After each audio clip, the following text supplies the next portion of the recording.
नमस्कार मेरे प्यारे दोस्तों, मैं हूं आप सभी का प्यारा दोस्त कृष्णा छपरैया। हम मालूम है तेरे बाप को मत सिखा। आप सभी मुझे जानते ही होंगे। नहीं।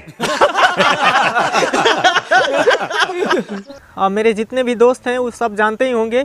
तो आप सभी से बताना चाहता हूं, सबसे पहले आप सभी का स्वागत करता हूं आपका अपना चैनल कृष्णा छपरैया में। सही पकड़े हैं।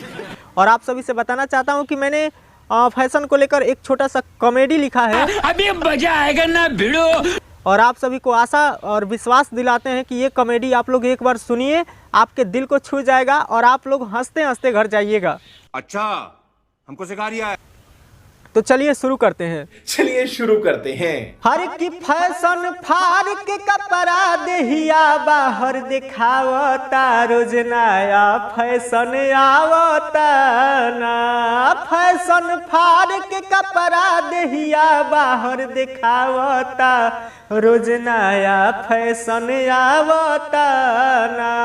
ए भैया फैशनवा मोर माथा चकरावता, रोज नया फैशन आवता ना। हर की फैशन फाड़ के कपड़ा देहिया बाहर दिखावता, रोज नया फैशन आवता ना।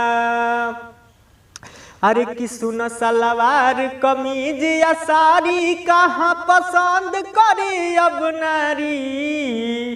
कि सुन सलवार कमीज या साड़ी कहाँ पसंद करी अब नारी। जींस या टी शर्ट के चढ़ल बनासा ओकर होता तैयारी। कि सुन सलवार कमीज या साड़ी कहाँ पसंद करी अब नारी। जींस या टी शर्ट के चढ़ल बनासा ओकर होता तैयारी। ए भैया फैशन कैसन कैसन नाच नचावता, रोज नया फैशन आवता ना। ए भैया फैशन कैसन कैसन नाच नचावता, रोज नया फैशन आवता ना। फैशन फाड़ के कपड़ा देहिया बाहर दिखावता, रोज नया फैशन आवता ना। शुक्रिया, मिलते हैं दोस्तों अगले वीडियो में।